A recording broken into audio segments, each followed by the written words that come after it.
Mia and her sister Elena lived together in an old apartment on the edge of a small town in Oregon, USA.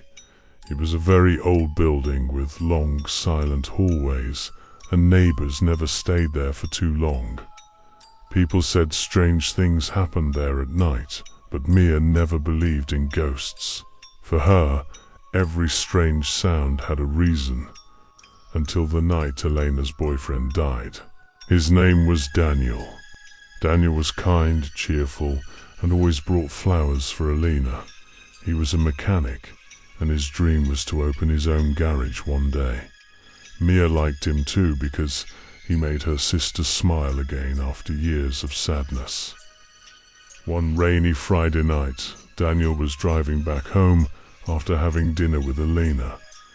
The roads were slippery, and the storm was getting worse. Elena begged him to stay the night, but he smiled, kissed her forehead, and said, "I'll be fine. I'll call you when I get home." But that call never came. At exactly 2:13 a.m., Elena's phone rang. It was the police. There had been an accident on Highway 26.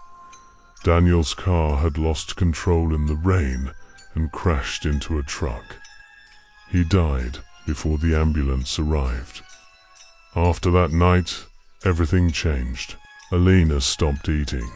She barely slept. Every night, she sat near the window holding Daniel's old hoodie, staring at the empty street below as if she believed he would come back. Mia tried everything to help her, but grief had changed Elena. Then, 7 days after Daniel's funeral, Elena smiled. It was the first time since his death. Mia was standing in the kitchen when she heard soft laughter coming from Elena's bedroom. She froze. The laugh sounded strange, too quiet, like someone trying not to be heard. Mia slowly walked to her room and opened the door. Elena was sitting on the bed, staring at the corner of the room. Mia asked, "Who are you talking to?" Elena slowly turned her head, smiled, and said, "Daniel came to see me." A cold chill ran through Mia's body. She looked around the room. No one was there. "Elena, stop. He's standing right there," she said, pointing toward the dark corner near the closet.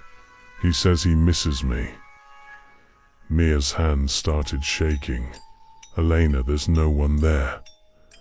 But Elena kept staring at that same corner. And then she waved. That night, Mia could not sleep. At exactly 3:07 a.m., she heard footsteps in the hallway outside her room. Slow, heavy, dragging. She thought maybe it was Elena, but when she opened the door, the hallway was empty. Only wet footprints were there. Large, muddy footprints, leading straight from the front door to Elena's bedroom.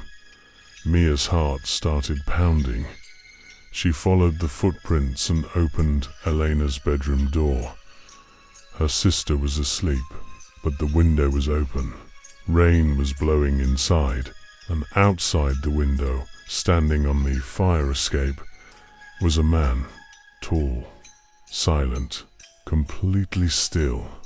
His face was hidden in darkness. Mia screamed. The figure stepped backward and disappeared. The next morning, Elena looked strangely calm. "He came here last night," she said while drinking coffee. Mia asked, "Who?" "Daniel. He says death is very lonely." Mia shouted, "Daniel is dead." Elena slammed her cup on the table. "He says he was not alone in that car." Silence filled the room. Mia asked slowly, "What do you mean?" Tears filled Elena's eyes. "He says someone was sitting in the back seat." A cold fear ran through Mia. According to the police report, Daniel was alone. No passenger, no witness, nothing. but Elena kept hearing him every night. She said Daniel stood beside her bed, whispering secrets, giving warnings. At first, Mia thought grief had broken her sister's mind. Then one night, she saw him herself. The power had gone out. A storm was raging outside. The whole apartment was lit only by candlelight. Mia was checking the fuse box when she heard Elena's voice. She was talking to someone, softly, like she was answering questions. Mia slowly walked toward the living room. Elena was sitting on the couch, and sitting across from her was Daniel, pale, wet. His neck was bent unnaturally to one side. His clothes were torn from the accident, and his eyes, completely empty, like deep black darkness. Mia stopped breathing. Daniel slowly turned his head toward her and smiled, a broken, terrifying smile. Then he whispered she was supposed to die too. At that moment, all the candles went out. Mia screamed. When the lights returned, he was gone.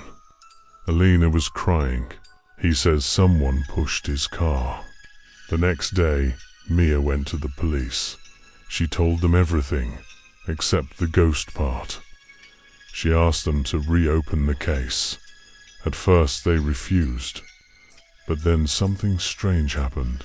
A truck driver came forward. He said he had seen Daniel's car that night.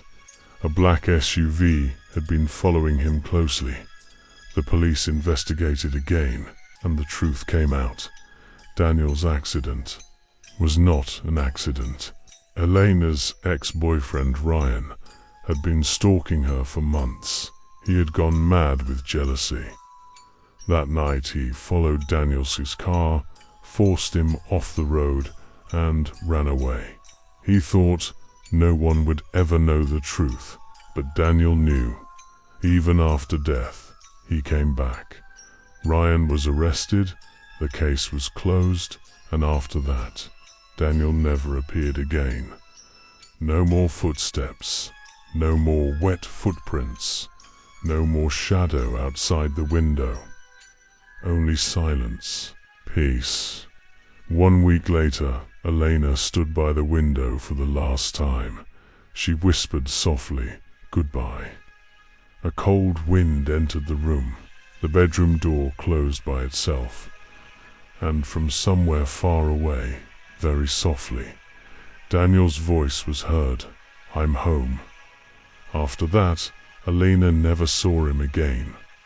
But Mia still checks the hallway on some nights, because sometimes, at exactly 3:07 a.m., she still hears footsteps outside her door.